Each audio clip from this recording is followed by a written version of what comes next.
राम राम मेरे प्यारे साथियों। मैं हूं आपका अंधकार का राज, और आज मैं आपके लिए एक ऐसे लड़के की कहानी लेकर आया हूं जो कैब ड्राइवर का काम करता था। एक दिन उसके साथ ऐसा हादसा हुआ जिसकी उसने कभी कल्पना तक नहीं की थी। जब मैंने उसकी आपबीती सुनी तो मैं सच में दंग रह गया कि इस दुनिया में न जाने कैसी कैसी बातें होती हैं जो हमारी आंखों के सामने होते हुए भी नजर नहीं आती। तो चलिए कहानी शुरू करते हैं। उससे पहले जो भी नए साथी जुड़े हैं वह कहानी को पूरा जरूर सुने, और अगर स्टोरी पसंद आए तो चैनल को सब्सक्राइब करके हमारी फैमिली का हिस्सा बन जाए। चलिए शुरू करते हैं। ये कहानी है गया में रहने वाले ऋतिक की। ऋतिक ने ठीक से पढ़ाई नहीं की थी, इसीलिए उसे कोई अच्छी नौकरी नहीं मिली।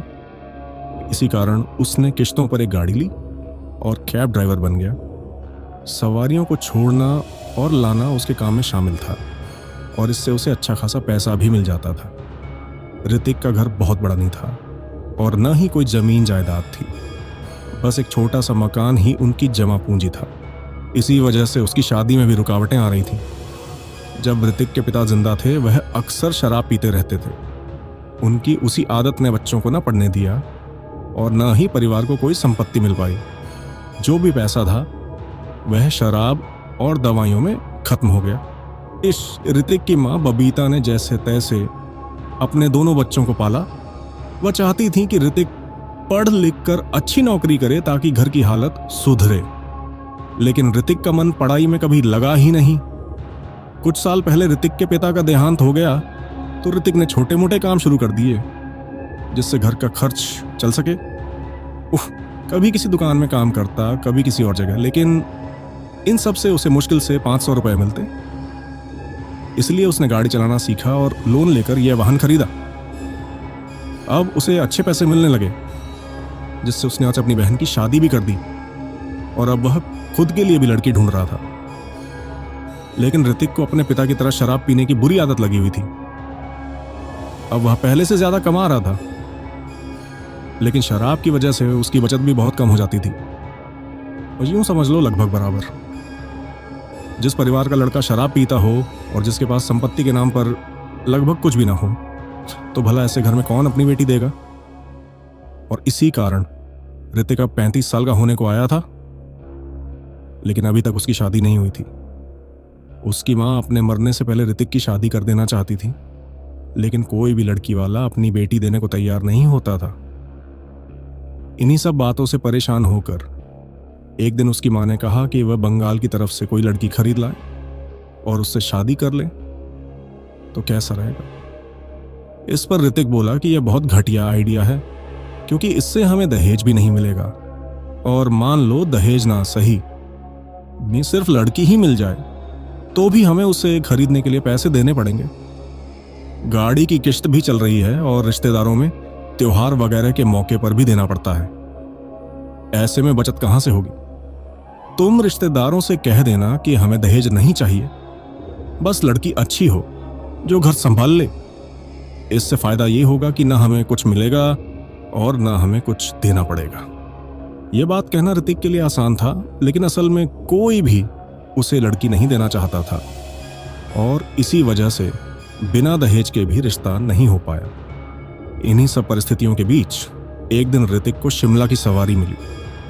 सवारी को शिमला छोड़कर जब वह लौट रहा था तो पहाड़ के टेढ़े मेढ़े रास्तों पर उसे एक जगह पर एक लड़की खड़ी दिखाई दी। वह लगभग 20-22 साल की गोरी चिट्टी लड़की थी, और उसे देखकर ऋतिक का ध्यान उसकी तरफ चला गया। उसने तुरंत गाड़ी रोकी और इधर उधर देखा, पर वहां आसपास कोई भी नहीं था। ऋतिक गाड़ी से उतरा और उस लड़की के पास जाकर बोला, क्या बात है, तुम इस सुनसान जगह पर क्यों खड़ी हो? तुम्हें पता है ना आजकल हालात कैसे हैं, अपने घर जाओ। यह सुनकर लड़की चुप रही। फिर कुछ देर बाद बोली, मैं भी अपने घर जाना चाहती हूं, लेकिन नहीं जा सकती, क्योंकि अगर मैं वापस गई तो मेरे घर वाले मुझे जिंदा नहीं छोड़ेंगे। यह सुनकर ऋतिक दंग रह गया और बोला, लेकिन तुम्हारे घर वाले ऐसा क्यों करेंगे? यह सुनते ही लड़की की आंखों में आंसू आ गए और वह बोली, मेरा नाम अनुष्का है। मैं एक लड़के से प्यार करती थी, और उस पर भरोसा करके मैं उसके साथ अपने घर से भाग आई थी। लेकिन रास्ते में मुझे एहसास हो गया कि उसके इरादे बिल्कुल ठीक नहीं थे। वह मुझे किसी और के हाथ बेचने वाला था। इसी वजह से मैंने मौका देखकर वहां से भागने में ही भलाई समझी और अब मैं पूरी तरह बेसहारा हूं। मेरे घर वाले पुराने ख्यालों के हैं। उनकी नज़र में तो मैंने उनकी नाक कटा दी थी, इसलिए अगर मैं वापस गई तो वह मुझे जान से मार देंगे। यह सब सुनकर ऋतिक की उम्मीदें अचानक बढ़ गईं, क्योंकि वह ऐसी लड़की की तलाश में था जिसके लिए उसे दहेज भी ना देना पड़े, जो उसकी शराब की आदत को लेकर कोई सवाल भी ना करे और जो मजबूरी में उसे मना भी ना कर पाए। इस हालात में अगर वह शादी का प्रस्ताव रख देता तो लड़की के पास इनकार करने का कोई कारण ही नहीं होता। इसलिए ऋतिक बोला, देखो तुम्हारी उम्र अभी ही क्या है, पूरी जिंदगी आगे पड़ी है। अगर तुम कहीं और चली गई तो दोबारा किसी गलत इंसान के हाथ लग सकती हो। वैसे मैं भी शादी के लिए लड़की ढूंढ रहा हूं, अगर तुम चाहो तो हम शादी कर सकते हैं। मैं घर का इकलौता बेटा हूं। एक बहन है जिसकी शादी हो चुकी है। कमाई भी ठीक है तो तुम्हें कोई परेशानी नहीं होगी। बताओ तुम्हारा क्या फैसला है। यह सुनकर अनुष्का गहरी सोच में पड़ गई। उसे समझ नहीं आ रहा था कि क्या करे। फिर उसे लगा कि इसके अलावा उसके पास कोई और रास्ता भी नहीं है, और वैसे भी वह घर से निकली ही शादी करने के लिए थी। इसलिए उसने हालात समझकर हामी भर दी, क्योंकि इस वक्त हालातों से समझौता करना ही उसकी भलाई थी। यह सुनकर ऋतिक बहुत खुश हुआ। वह अनुष्का को अपने घर ले आया और अपनी मां को सारी बात बताई। यह सुनकर उनकी खुशी का ठिकाना नहीं रहा। उनके घर में वैसे भी कोई खास कीमती सामान नहीं था जिसका उन्हें डर रहता, और उन्हें लगा कि यह लड़की उनके साथ क्या ही कर लेगी। कुछ ही दिनों में ऋतिक और अनुष्का की शादी हो गई। शादी के बाद अनुष्का ने घर की सारी जिम्मेदारियां बखूबी संभाल लीं। अब तो ऋतिक की मां को रसोई में जाने की जरूरत ही नहीं पड़ती थी। अनुष्का सब कर लेती थी। आसपास के लोग इतनी सुंदर और सुशील लड़की को ऋतिक की पत्नी बनकर देखकर हैरान रह जाते थे और अक्सर बबीता जी के कान भरने की कोशिश करते रहते थे। लेकिन बबीता जी ये बात अच्छी तरह समझती थीं कि किस हालात में अनुष्का ने शादी के लिए हामी भरी थी, इसलिए वह ज्यादा कुछ नहीं कहती। और इन्हीं दिनों एक रात जब ऋतिक शराब के नशे में घर लौटा तो उसने देखा कि अनुष्का घर पर नहीं है, जबकि उसकी मां अपने कमरे में सो रही थी। उस समय करीब रात के 12 बज चुके थे और ऋतिक काफी देर से आया था, लेकिन अनुष्का का कहीं पता नहीं था। यह देखकर ऋतिक का गुस्सा फूट पड़ा और उसने तय कर लिया कि आज वह अनुष्का को सबक सिखाएगा। काफी देर बीत गई और अनुष्का फिर भी वापस नहीं आई। यह सब ऋतिक के सब्र से बाहर हो चुका था और वह गुस्से में घर से निकलकर उसे ढूंढने लगा। लेकिन जैसे ही वह गली के आखिरी छोर पर पहुंचा तो उसने देखा कि सामने से अनुष्का आ रही है, पर आज उसका रूप बिल्कुल अलग था। उसकी आंखें सफेद थीं, दांत नुकीले थे और आंखों के आसपास गहरे काले घेरे थे। अनुष्का को इस रूप में देखकर ऋतिक का हलक सूख गया और वह वहीं बेहोश होकर गिर पड़ा। अगली सुबह होश आने पर उसने खुद को अपने कमरे में पाया। उसे कुछ समझ नहीं आ रहा था कि रात वाला मंजर सपना था या सच। वह बाहर आया तो देखा कि अनुष्का पोंछा लगा रही है। ऋतिक को देखते ही वह बोली, आप बैठिए, मैं चाय नाश्ता लेकर आती हूं। ऋतिक अवाक होकर उसे देखता रहा। उसके चेहरे पर साफ तनाव दिख रहा था, जैसे उसकी मां ने देख लिया और बोली, क्या हुआ, तू उठते ही इतना परेशान क्यों दिख रहा है, कुछ बात है क्या? यह सुनकर ऋतिक ने पूरी बात बता दी। इस पर बबीता जी बोली, तू इतनी शराब क्यों पीता है कि होश ही नहीं रहता? तू देर से आया था और वो डर गई थी, इसलिए मेरे पास सो रही थी। अब तेरी शादी हो गई है, समय से घर आ और पीना कम कर। वो मजबूरी में नहीं आई है, पर तुझे भी भविष्य के लिए सोचने की जरूरत है। इस पर ऋतिक बोला, मैं पहली बार पीकर नहीं आया था, हमेशा होश में रहता हूं। वो रात को बाहर थी, मैंने अपनी आंखों से देखा। मुझे नहीं लगता इसे यहां रखना सही है। अगर कल कोई अनहोनी हो गई तो? बबीता जी जानती थीं कि ऋतिक की शादी कितनी मुश्किल से हुई है और उन्हें डर था कि कहीं वह शराब के चक्कर में गलत फैसला ना ले ले। इसीलिए उन्होंने उसे डांटा और कहा, ऐसा कुछ नहीं होगा और अगर दोबारा ऐसी बकवास सोची तो ठीक नहीं होगा। ऋतिक असली नहीं, नकली श्रवण कुमार जैसा था, यानी माँ की हर बात मानता था। लेकिन अगर माँ शराब पीने से मना करे तब भी वह नहीं माना करता था। इसी वजह से उसने कहा कि ठीक है माँ, आप कहती हैं तो मैं चुप ही रहूंगा। ऋतिक ने सोचा कि अब बीती बातों को भूलकर आगे बढ़ना चाहिए। बबीता जी ने उसे समझाया कि अगर काम न हो तो जल्दी घर आया करो और कभी कभी अनुष्का को भी बाहर घुमा लिया करो, क्योंकि नई शादी है तो थोड़ा घूमना फिरना जरूरी है। मतलब बाद में पता नहीं ऐसा समय मिले या ना मिले। ऋतिक को यह बात अच्छी लगी और वह कभी कभार अनुष्का को बाहर ले जाने लगा। एक दिन जब वह अनुष्का को घुमाने लेकर गया तो वह बाथरूम गया और लौट कर आया तो देखा कि अनुष्का वहां नहीं थी। ऋतिक ने काफी ढूंढा मगर अनुष्का कहीं नहीं मिली। उसने आसपास के लोगों से भी उसके बारे में पूछा, लेकिन किसी ने कुछ नहीं बताया। थक-हार कर वह गाड़ी के पास लौटा तो देखा कि अनुष्का गाड़ी की डिक्की के पास खड़ी थी। उसे देखकर ऋतिक का गुस्सा फूट पड़ा और उसने अनुष्का को झल्लाकर थप्पड़ मार दिया और बोला, कहाँ गई थी तू मुंह काला कराने? मैंने तुझ पर भरोसा किया और तू क्या क्या कर रही है यहाँ? चल घर चल, अब बताता हूं तुझे। इतना कहकर उसने अनुष्का को खींचा और गाड़ी में बैठा दिया और तेजी से घर की ओर चल दिया। घर पहुंचकर वह अनुष्का को घसीटते हुए गाड़ी से उतार लाया और अंदर धक्का देकर गिरा दिया। यह देखकर बबीता जी बोली, क्या कर रहा है तू बहू के साथ?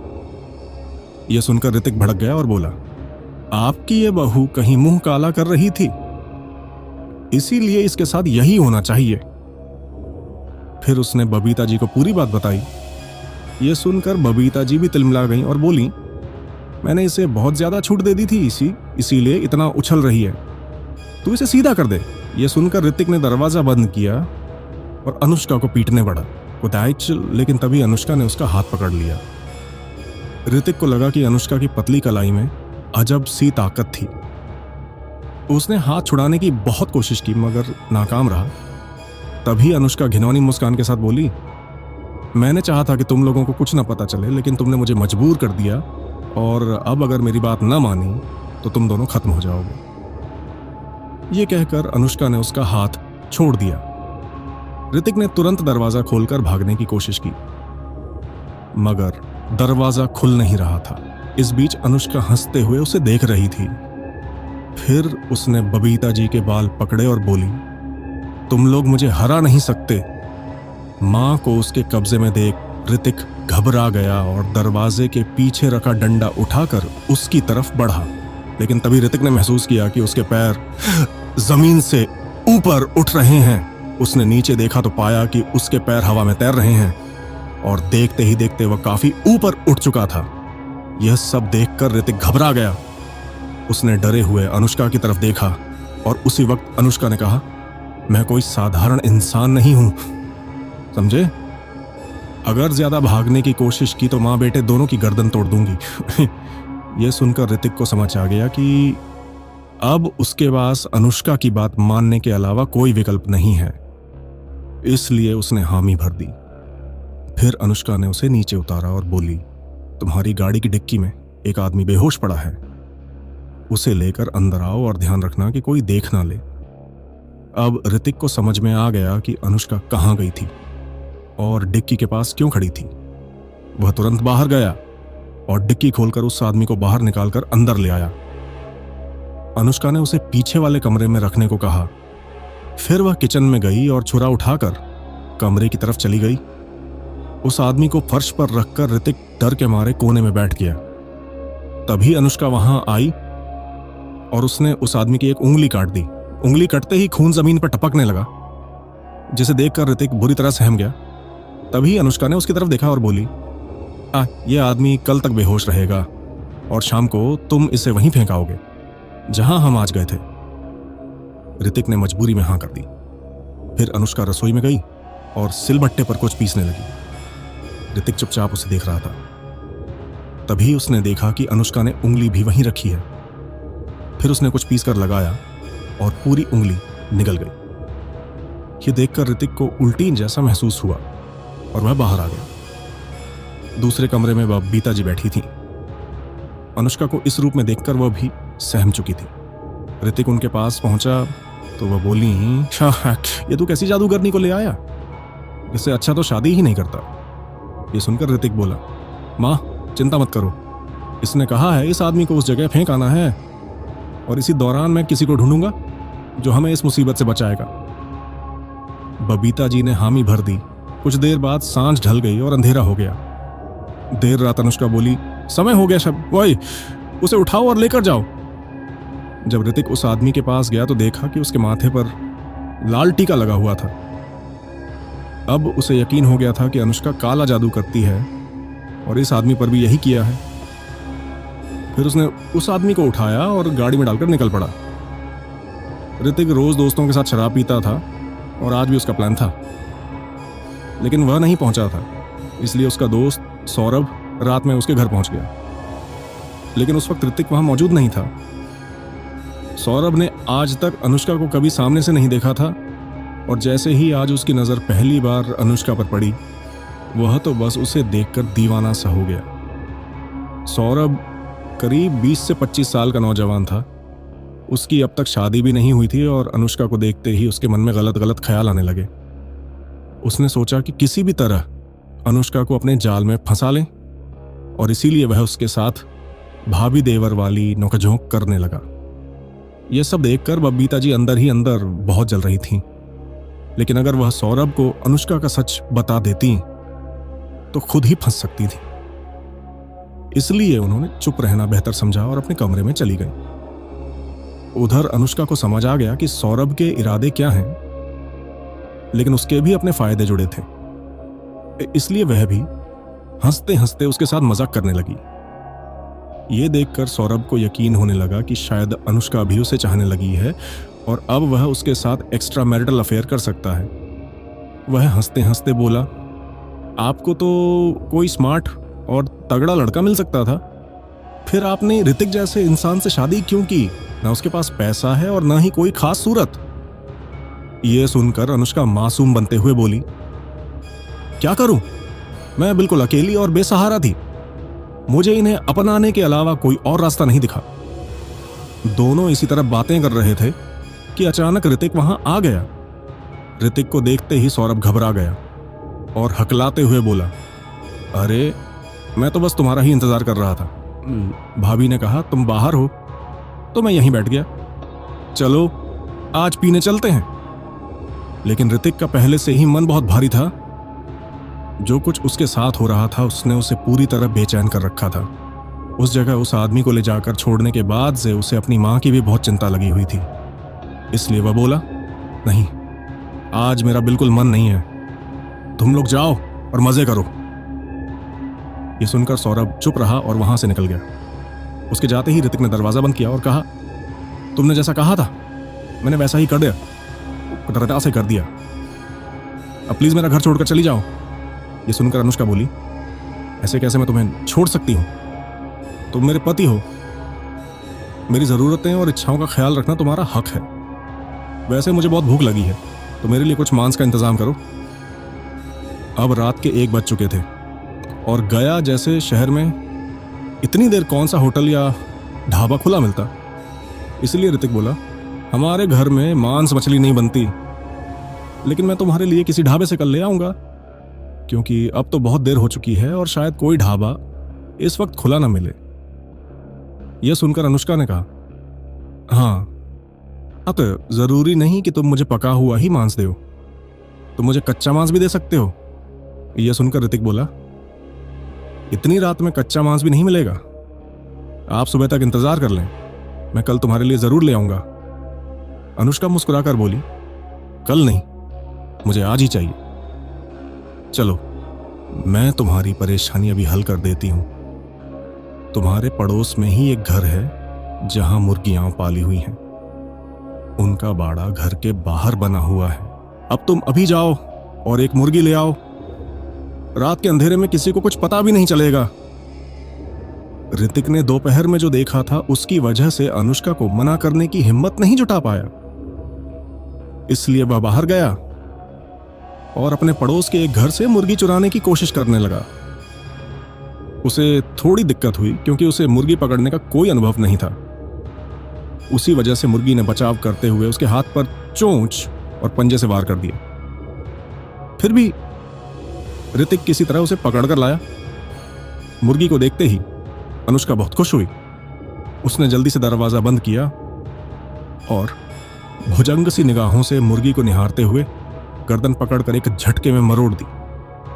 फिर उसने पंख नोचे और बिना किसी तेज हथियार के ही मुर्गी को फाड़ना शुरू कर दिया। ऋतिक सोचने लगा कि शायद अनुष्का उसे पकाकर खाएगी, पर यहां कुछ और ही हुआ। अनुष्का ने मांस कच्चा ही खाना शुरू कर दिया। यह नजारा इतना भयानक था कि बबीता जी को उल्टी जैसी तकलीफ हो गई। अनुष्का ने मुर्गी खा ली और गिरा हुआ खून चाटने लगी। ऋतिक आंखें फैलाकर यह सब देखता रहा।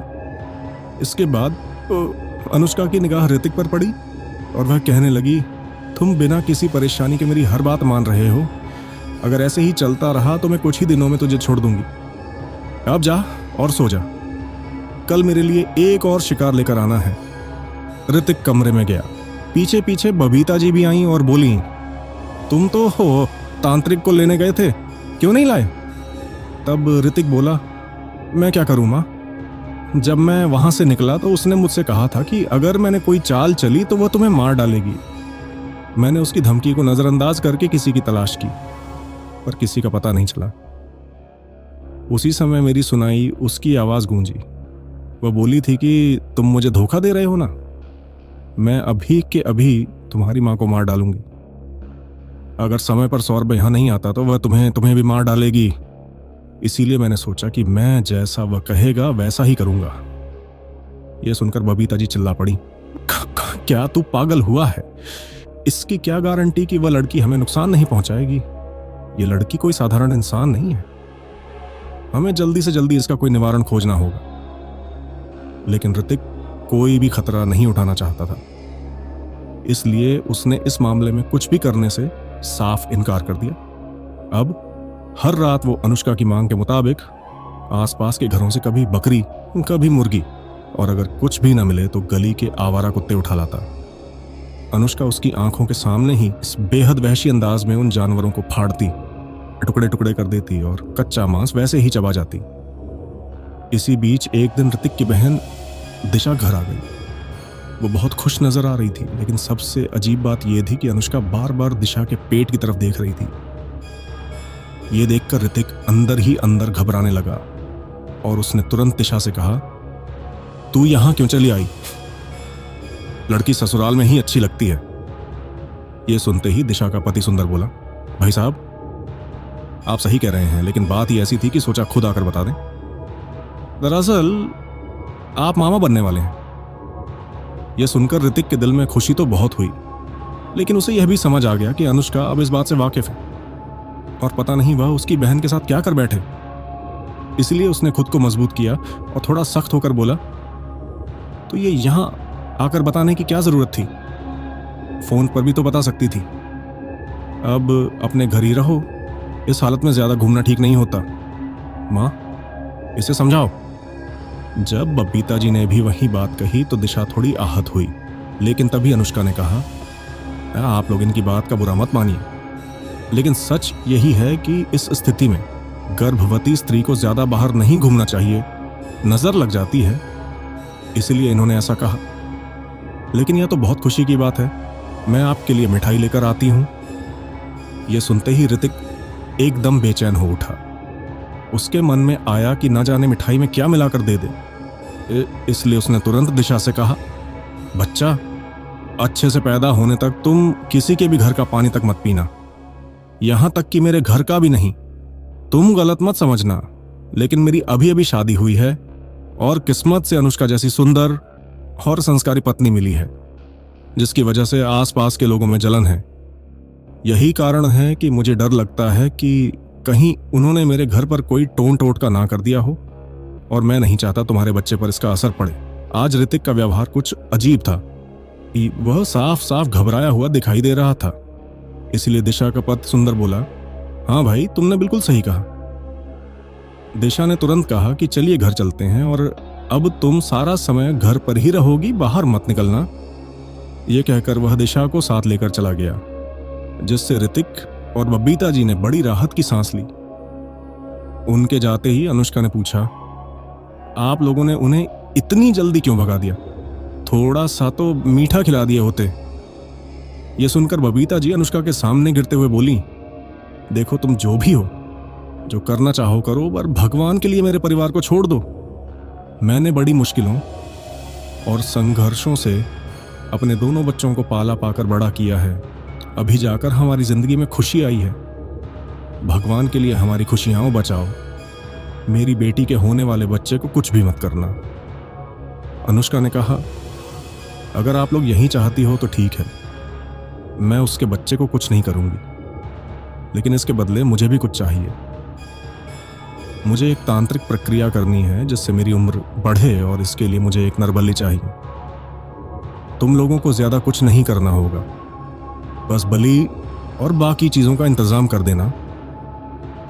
यह सुनते ही माँ बेटे दोनों सहम गए। अब तक अनुष्का जो भी मांगती गई, लोगों ने वैसा किया। शुरू में तो बातें केवल जानवरों तक सीमित थीं, लेकिन अब मामला इंसानों तक आ चुका था। किसी जानवर के गायब होने पर लोग इतना हंगामा नहीं मचाते, पर अगर घर का कोई सदस्य अचानक गैरहाजिर हो जाए तो हालात बहुत बुरे हो सकते हैं। इसीलिए ऋतिक ने कहा, देखो, भगवान के लिए ऐसा मत करो, क्योंकि अगर किसी को पता चल गया कि मैं इन कामों में तुम्हारी मदद कर रहा हूं, तो हमारी जान और इज्जत दांव पर लग जाएगी। अगर तुम कहोगी तो मैं और जानवर ला दूंगा, पर किसी इंसान की बलि मत लेना। इस पर अनुष्का बोली, ठीक है, पर फिर तुम्हें मुझे किसी ऐसी औरत के बारे में बताना होगा जिसका गर्भ अभी 2 महीने का हो, क्योंकि मैं उस औरत के अजन्मे बच्चे की बलि दूंगी। ऋतिक को पता था कि यह बहुत बड़ा पाप है, पर वह क्या करे? अगर वह नरबली के लिए हां कर देता तो फंस सकता था, और जो बच्चा अभी पैदा भी नहीं हुआ, उसके जाने पर शायद कम पूछताछ होगी। इसलिए वह मान गया और ऐसी किसी महिला की तलाश शुरू कर दी। बबीता जी इसके लिए कतई राजी नहीं थी, क्योंकि उन्हें पता था कि मां बनना कितना बड़ा सौभाग्य है।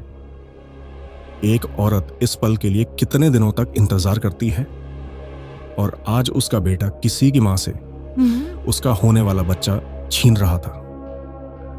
उन्होंने ऋतिक से मना किया और कहा कि जो होगा वही होगा, पर तू किसी तांत्रिक का पता करके इस मुसीबत से हमेशा के लिए छुटकारा पा ले। ऋतिक के मन में भारी संशय और डर दोनों उमड़ रहे थे, लेकिन ऋतिक बोला कि मैं वही काम करूंगा जिससे मेरी सुरक्षा बनी रहे। मुझे इसकी बिल्कुल परवाह नहीं कि क्या होगा, चाहे इसके लिए मुझे किसी भी अजन्मे बच्चे की बलि ही क्यों ना देनी पड़े। फिर ऋतिक ऐसी महिला की तलाश में लग गया। इसी दौरान सौरभ का ऋतिक के घर आना जाना काफी बढ़ गया।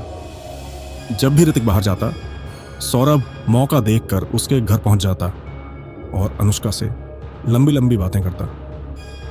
बातों बातों में वह लावण्य से भी फ्लर्ट कर लेता, और अनुष्का भी ऐसे दिखाती जैसे सच में उसे सौरभ अच्छा लगने लगा हो।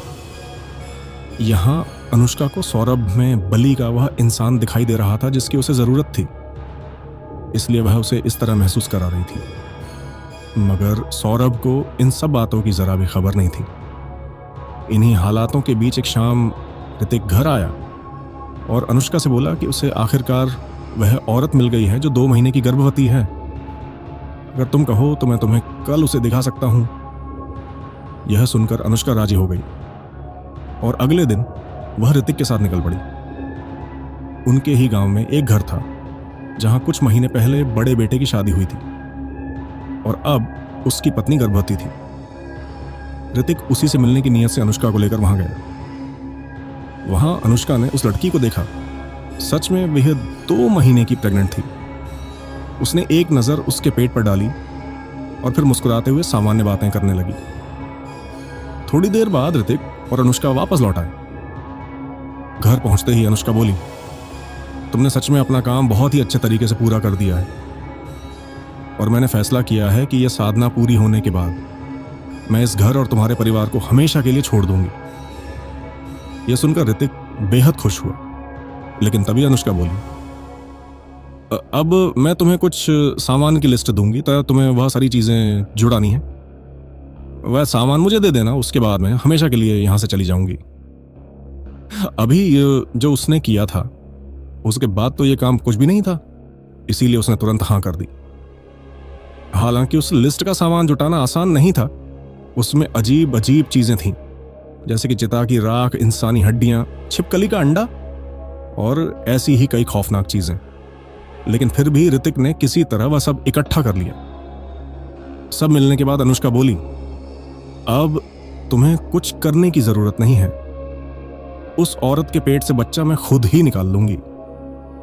लेकिन मेरी समझ में यह बात नहीं आ रही कि अगर मैं सच में यहां से चली भी जाऊं तो तुम बाकी लोगों को क्या बताओगे।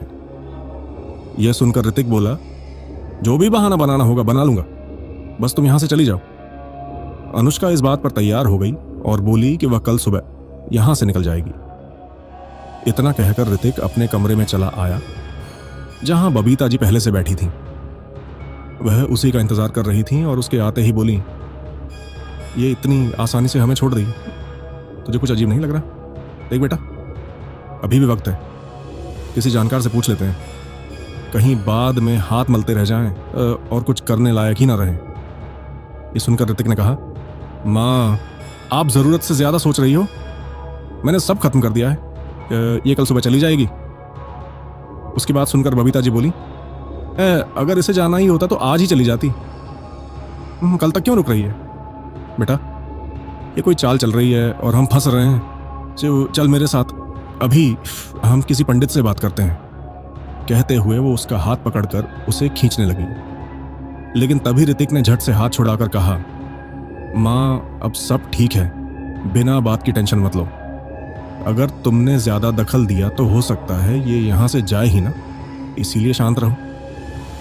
ऋतिक कुछ सुनने को तैयार ही नहीं था तो बबीता जी भी मजबूर हो गई। उस रात जब ऋतिक ने खाना खाया तो उसे फिर भारी भारी सा लगने लगा, इसलिए वह जल्दी सोने चला गया। यह देखकर बबीता जी उसके पास आई और बोली, देख ये कल जाने वाली है और आज ही तेरा सिर चकरा रहा है, कुछ तो गड़बड़ है। ऋतिक ने कहा, मां कुछ नहीं है, बस सर दर्द है, थोड़ी देर सो जाऊंगा। ए लाए दे, इतना कहकर आंखें बंद कर ली और जल्द ही उसे गहरी नींद आ गई। सुबह जब उसकी आंख खुली तो उसने देखा कि उसकी मां घर पर नहीं है। पहले तो सोचा पड़ोस में होंगी, लेकिन काफी देर तक न आने पर उसे चिंता होने लगी। उसने आस पड़ोस में पूछताछ की पर किसी ने भी बबीता जी को नहीं देखा था। यह सब देखकर ऋतिक घबराने लगा। उसे समझ ही नहीं आ रहा था कि मां कहां चली गई। वह वापस लौटा तो दरवाजे पर ही अनुष्का खड़ी थी। उसे देखकर हैरानी से बोला, तुम तो जाने वाली थी, गई क्यों नहीं? उसकी बात सुनते ही अनुष्का के चेहरे पर एक खतरनाक मुस्कान फैल गई और वह बोली, जा तो रही थी, लेकिन फिर मैंने तुम्हारे चेहरे पर यह चिंता देखी तो यहीं रुक गई ताकि वजह समझ सकूं। और अब तो सोच रही हूं कि कुछ दिन और ठहर जाऊं। वैसे भी तुम्हारी मां भी गायब है। यह सुनकर ऋतिक अंदर से घबरा गया। उसके मन में यह शक घर करने लगा कि कहीं अनुष्का ने ही उसकी मां को तो गायब नहीं किया। इसलिए उसने धीरे से कहा, देखो लावण्या, मुझे मालूम है कि मेरी मां और तुम्हारे बीच कभी भी रिश्ते ठीक नहीं रहे, लेकिन फिर भी मेरी मां के साथ कोई बुरा मत करना। मैंने हमेशा तुम्हारी हर बात मानी है, बस मेरी मां को वापस लौटा दो। यह सुनकर अनुष्का बोली, मैंने सोचा था कि अपनी साधना में उस बूढ़ी औरत को शामिल नहीं करूंगी, लेकिन क्या करूं, वह बार बार मेरे रास्ते में आती रही। मजबूरी में मुझे यह करना पड़ा। अब अगर तुम चाहते हो कि मैं तुम्हारी मां को छोड़ दूं, तो तुम्हें एक बूढ़े आदमी का इंतजाम करना होगा। अब ऋतिक को पूरी तरह समझ आ गया कि अनुष्का इतनी आसानी से नहीं हटेगी। उसे अब अपनी मां की कही बात सच लगने लगी, लेकिन वह यह बात उसके सामने नहीं कह सकता था। इसीलिए वह बोला, ठीक है, आप जो कहेंगी वही करूंगा, बस मेरी मां को नुकसान मत पहुंचाना। वैसे आपने मेरी मां को रखा कहां है? यह सुनकर अनुष्का के चेहरे पर डरावनी मुस्कान फैल गई और वह बोली, तुम्हारी बहन गर्भवती है ना, ऐसे समय में उसे अपनी मां का सहारा मिलना चाहिए, इसलिए मैंने उसे तुम्हारी बहन के घर भेज दिया है। यह सुनकर ऋतिक का गला सूख गया। पहले उसे बस अपनी मां की चिंता थी, लेकिन अब उसे से अपनी बहन और उसके होने वाले बच्चों का डर भी सताने लगा कि कहीं वह उन्हें भी नुकसान न पहुंचा दे। इसीलिए उसने ठान लिया कि अब उसे कुछ करना ही होगा। नाश्ता करके वह तुरंत घर से निकला और किसी बुजुर्ग आदमी की तलाश के बहाने ऐसे बाबा को खोजने लगा जो उसकी मदद कर सके। उसने कुछ लोगों से बात की और कहा कि उसे अपनी बहन की सुरक्षा के लिए ताबीज बनवाना है, और अगर किसी को कोई सच्चा बाबा पता हो तो बताए। आखिर उसकी तलाश पूरी हुई और एक आदमी ने उसे एक बाबा का पता दे दिया। उसी वक्त उसने अपने जीजा को फोन करके कहा कि दिशा को मां से दूर रखें और उसे पूजा वाले कमरे में रख दें। उसकी बात सुनकर जीजा सहम गया और बोला, बात क्या है साले साहब, जब पहली बार मिले थे तब भी आप परेशान थे और अब भी आप ऐसा बोल रहे हैं, कुछ तो गड़बड़ है। अगर आप सब बताएंगे तो शायद मैं मदद कर सकूं। तब ऋतिक ने सब कुछ बता दिया, यह सोचकर कि कम से कम अब उसकी बहन सुरक्षित रहेगी। यह सब सुनकर उसका जीजा सुंदर घबरा गया और तुरंत दिशा को पूजा वाले कमरे में रहने को कहा। घर वाले समझ नहीं पा रहे थे कि वह ऐसा क्यों कर रहा है, लेकिन उसने एकदम कड़क आवाज में कहा, आज से दिशा पूजा वाले कमरे में ही रहेगी। यह सुनकर बबीता जी बहुत गुस्सा हो उठी और बोली, तुमने मेरी बेटी खरीद ली है क्या? मेरी बेटी जहां चाहेगी वहीं रहेगी। बेटी, तू पूजा वाले कमरे में मत रहना, अपने कमरे में आराम से रहना। पूजा वाले कमरे में अकेले रहकर तू क्या करेगी? यह सुनकर दिशा का पति बोला, हाँ, तो वह अकेले कहां जा रही है? आप भी तो उसके साथ ही रहेंगी ना, और मेरी मां और बहनें भी रहेंगी। मैं यह सब होने वाले बच्चों की वजह से कह रहा हूं। पर बबीता जी यह सब समझने को ही तैयार नहीं थी। यह सब देखकर दिशा चौंक गई, क्योंकि उसकी मां आमतौर पर सब कुछ शांत और समझदारी से संभालती थी। आज वह इतनी तेज और ऊंची आवाज में बोल रही थी। यह देखकर दिशा को थोड़ा डर भी लगा। फिर उसके पति ने उसे पूजा वाले कमरे में जाने के लिए कहा। बबीता जी झल्लाकर दिशा के बाल पकड़कर बोली, तुम कहीं नहीं जाओगी, यहीं रहोगी मेरे पास। यह देखकर सब लोग हैरान रह गए। तभी उसके पति ने कहा, सास को पकड़कर बांध कर रख दो, उन पर किसी चुड़ैल का साया है। यह सुन सब घबरा गए। कुछ लोगों ने हिम्मत करके बबीता जी को पकड़ा और बांधने की कोशिश की। इस दौरान बबीता जी इतनी उग्र हो चुकी थीं कि छूटने के लिए जोर जोर से हाथ पांव कर रही थीं, पर उम्र और 6 लोगों के साथ होने के कारण वह कैसे छूट पाती। फिर भी बबीता जी ने पास खड़े अपने दामाद के कान को दांतों से काट लिया। बचने की सच्ची जद्दोजहद में उन्होंने कान का निचला हिस्सा अलग कर दिया, जिससे खून फूट पड़ा। तब तक आखिरकार सबने मिलकर उन्हें बांधकर एक कमरे में बंद कर दिया। दिशा पूजा वाले कमरे की चौखट से यह सब देख रही थी और वह बहुत घबरा गई थी। मां को यह हालत में देख उसकी आंखें भर आईं। उसकी सास उसके पास आई और कहने लगी, चिंता मत कर, यह समय भी गुजर जाएगा, भगवान सब ठीक करेंगे, हम तेरे साथ हैं। दूसरी ओर यह सब आते आते अनुष्का को भी पता चल चुका था और ऋतिक के कानों में उसकी आवाज गूंजी, तुमने सही नहीं किया, तुमने मुझे धोखा दिया है, इसकी सजा तुम्हें मिलनी चाहिए। यह सुनकर ऋतिक बोला, धोखा किसने किसके साथ किया तुम भी अच्छी तरह जानती हो। मैंने तुम्हें अपना घर दिया, तुम्हारे साथ कर क्या बदला? तुमने मेरी मां को अपने बस में कर लिया और अब तुम्हारी नजर मेरी बहन के कोख पर भी है। मैं तुम्हें अपने मकसद में कामयाब नहीं होने दूंगा, जो करना होगा कर लो। यह सब सुनकर अनुष्का को थोड़ी चिंता होने लगी। उसे डर था कि यदि ऋतिक किसी तांत्रिक या पंडित को लेकर आ गया तो वह न सिर्फ उसे भगा देगी बल्कि उसकी तमाम ऊर्जा भी बिगाड़ देगी। इसलिए उसने तय कर लिया था कि अब वह ऋतिक को ही अपने रास्ते से हटाएगी। यह सोचते ही उसने मन ही मन कुछ मंत्र बुदबुदाए और उसी क्षण पलक झपकते ही वह ऋतिक की गाड़ी के अंदर आ पहुंची।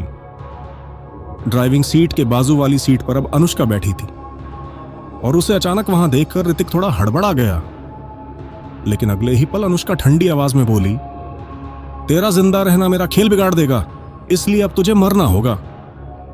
यह सुनते ही, इससे पहले कि ऋतिक कुछ समझ पाता, उसकी गाड़ी खुद ब खुद असंतुलित होने लगी। अगले ही पल गाड़ी आगे खड़े एक पेड़ से जोर से टकरा गई और ऋतिक बेहोश हो गया। हालांकि समय रहते वहां मौजूद लोगों ने उसे अस्पताल पहुंचा दिया, जिससे उसकी जान बच गई। लेकिन गंभीर चोट लगने के कारण ऋतिक अब भी बेहोश था। उसी समय सुंदर को यह यकीन था कि यह घटना जरूर उसी अनुष्का चुड़ैल की करतूत है, और अगर समय रहते कुछ नहीं किया गया तो उसका पूरा परिवार खतरे में रहेगा। इसलिए उसने निश्चय किया कि किसी तांत्रिक से मिलकर उस लावण्य चुड़ैल को काबू में किया जाए। उसने रिश्तेदारों और दोस्तों से पूछताछ की और आखिर एक तांत्रिक का पता लगाया। फिर उससे पूरी बात बताई। तांत्रिक मदद करने को तो तैयार हो गया, लेकिन बदले में भारी रकम मांग बैठा। इस पर सुंदर ने साफ कहा कि अगर उन्होंने चुड़ैल से छुटकारा दिला दिया तो पैसा दे देंगे, वरना एक फूटी कौड़ी भी नहीं मिलेगी। यह बात सुनकर तांत्रिक मान गया कस, और वही सुंदर कुछ लोगों के साथ उसे ऋतिक के घर ले आया। इस बीच रात हो चुकी थी और सुंदर को कुछ लोगों के साथ आते देख आसपास के लोगों को अजीब लगा, इसलिए वह भी वहीं इकट्ठा हो गए।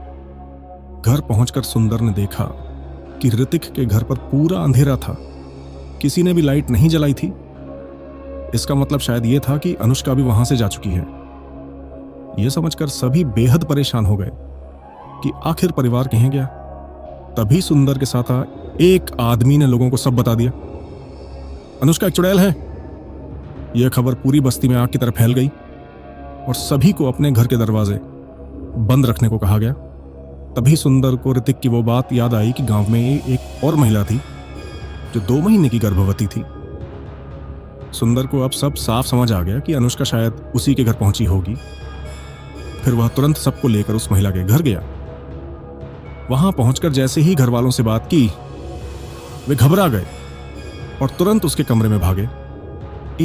कमरे में जाकर देखा तो वह महिला बिस्तर पर बेसुध पड़ी थी और आसपास थोड़ा खून फैला था।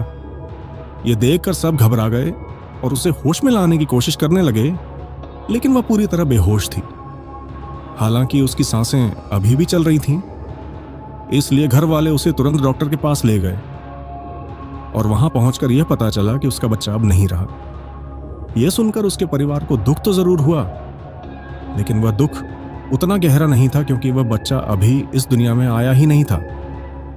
मगर अब सुंदर समझ नहीं पा रहा था कि अनुष्का आखिर गई कहां होगी। वह इन्हीं बातों को सोचकर परेशान था कि तभी तांत्रिक बोला, इसने इस लड़की की कोख छीन ली है और अब यह किसी दूसरी गर्भवती औरत की तलाश में होगी, और अगर मैं गलत नहीं हूं तो यह किसी लड़के को भी अपना शिकार बनाएगी। साथ ही यह एक लड़की, एक बूढ़े आदमी और एक बुजुर्ग औरत को लेकर एक खास तांत्रिक क्रिया करने वाली है, जिसे पूरा करने के बाद यह कई 100 सालों तक जिंदा रह सकेगी। यह साधारण लड़की नहीं है, बल्कि बहुत शक्तिशाली प्राणी है।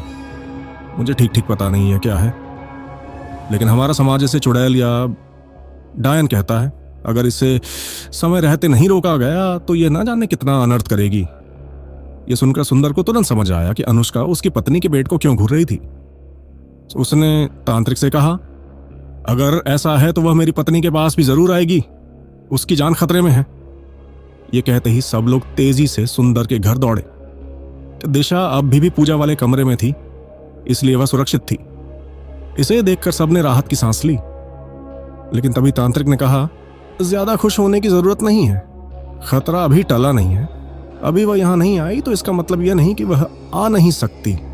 लड़की से कहो कि चाहे कुछ भी हो, यह कमरे से बाहर बिल्कुल ना निकले। यह सुनते ही दिशा बोली, मुझे बाथरूम जाना है। ऐसे समय में बाथरूम रोकना ठीक नहीं होता, और मैं इस पूजा वाले कमरे को बाथरूम करके अशुद्ध नहीं कर सकती। इस पर तांत्रिक ने तुलसी की एक माला उसके गले में डालते हुए कहा, ठीक है, लेकिन यह माला हमेशा पहने रखना। यह तुम्हें और तुम्हारे बच्चे को सुरक्षित रखेगी। दिशा मान गई और वही माला पहने बाथरूम चली गई। तभी वहां अनुष्का पहुंची, जो काफी देर से दिशा के बाहर आने का इंतजार कर रही थी। उसने आते ही सुंदर की गर्दन पकड़ी और उसे हवा में कई फीट ऊपर उठा लिया। फिर बोली, दिशा, अगर अपने पति की जान बचाना चाहती हो तो तुरंत यह माला उतारो और मेरे साथ चलो। यह देखकर सुंदर घबरा कर बोला, फिर चिंता मत करना, तुम और बच्चा सुरक्षित रहो।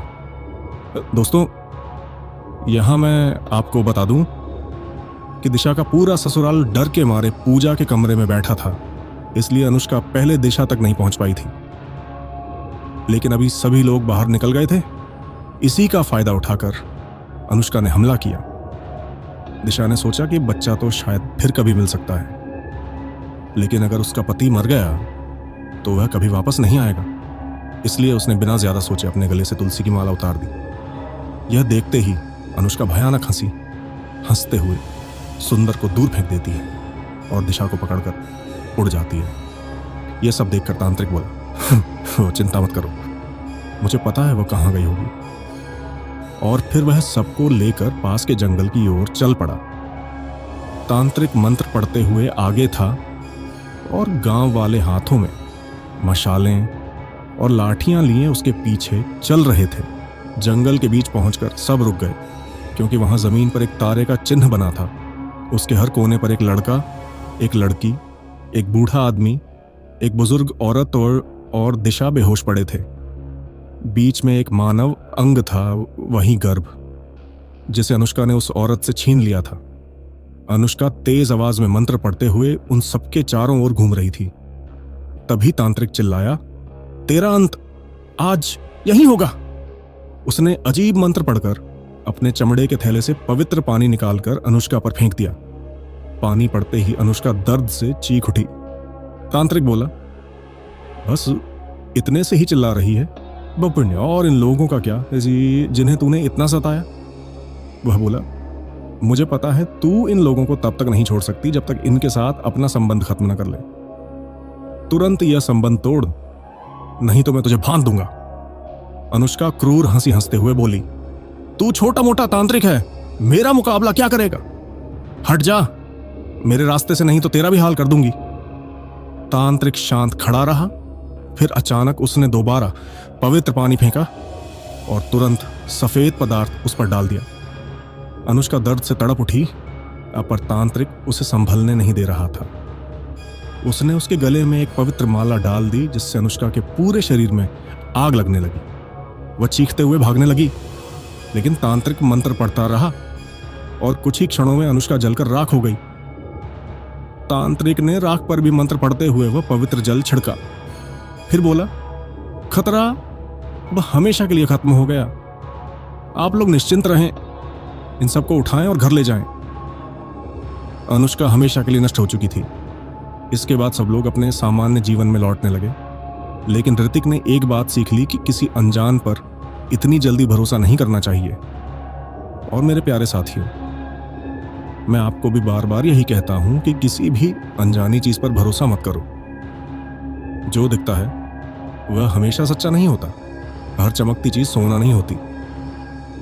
अनुष्का का रूप बहुत आकर्षक था और ऋतिक उसी चमक दमक में फंस गया। इसीलिए अगर कभी आप अकेले हों और आपको कोई ऐसी चीज दिखे तो उसके पीछे मत जाना।